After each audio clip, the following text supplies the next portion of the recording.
پتہ ہے مجھے کہ شرک کرنے والوں کی عقل نہیں ہوتی، لیکن خدارا کچھ سمجھو، کیونکہ یہ اگر پھر آپ جب قبر میں گئے، جب اللہ کے حضور قیامت میں پیش ہو گئے، تو اس وقت اگر آپ کو بات سمجھ میں آ گئی تو کیا فائدہ ہوگا اس وقت؟ آپ کا کوئی فائدہ نہیں ہوگا اس وقت۔ تو ابھی سمجھو، زندگی میں سمجھو، کیونکہ اسی زندگی میں آپ نے جہنم میں بھی جانے کی تیاری کرنی ہے، اپنا سے بندوبست کرنا ہے، جنت میں جانے کا بھی بندوبست کرنا ہے، مرنے کے بعد کچھ نہیں ہوگا۔ تو ابھی سمجھو، پھر تو آپ کو سمجھ آ جائے گی، ٹھیک ہے؟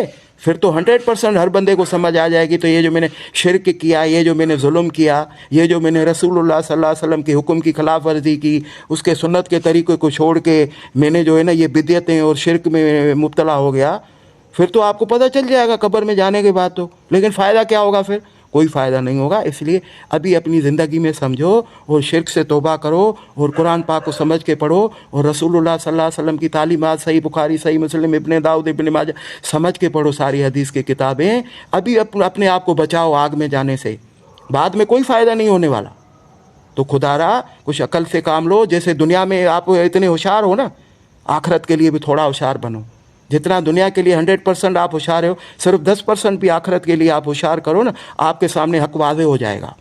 یہ نہیں کہ حق چھپا ہوا ہے، لیکن اگر آپ جعلی عالموں اور پیروں کے چکر میں آپ اس میں ان کے پھندے میں پھنسے رہے نا، تو پھر پچھتاؤ گے کل کو، جو ہے نا خون کے آنسو رو گے جب قبر میں جاؤ گے کہ یہ میں کن لوگوں کے چکر میں پھنس گیا تھا۔ ٹھیک ہے؟ تو ابھی آپ قرآن پڑھو، آپ حدیث پاک پڑھو، پھر دیکھو کہ رسول اللہ صلی اللہ علیہ وسلم کی تعلیمات کیا ہے۔ ٹھیک ہے؟ تو یہ نہیں ہے کہ آپ جو ہے نا رسول اللہ صلی اللہ علیہ وسلم کی ساری تعلیمات پہ عمل کر کے اب فارغ بیٹھے ہوئے، اب آپ کہتے ہو کہ میں یار ویسے تو ساری سنتوں پہ عمل کر چکا ہوں، اب میں کوئی نیا دین میں طریقہ اختیار کروں۔ کیوں بھائی؟ تم نبی ہو یا اللہ ہو تم، یہ تمہارا اختیار ہے کہ دین میں کوئی چیز شامل کرو، تمہیں اختیار ہے۔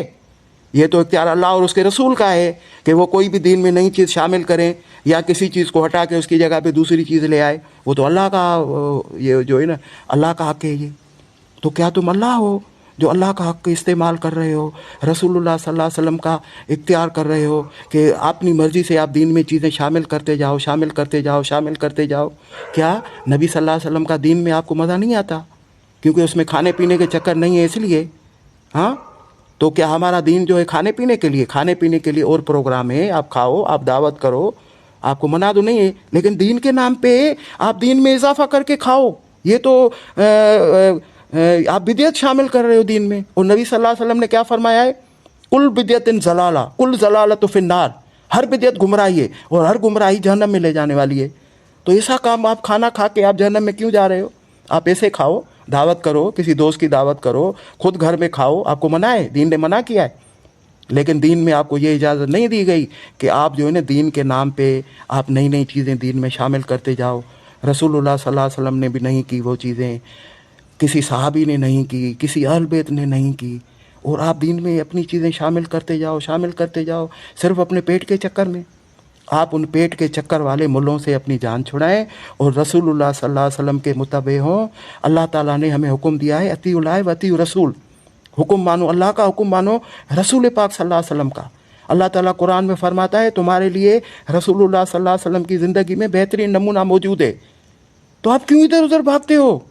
کیوں آپ پیروں کے چکر میں جاتے ہو، بدعتی لوگوں کے چکر میں جاتے ہو جنہوں نے دین کو کاروبار بنا کے رکھا ہوا ہے؟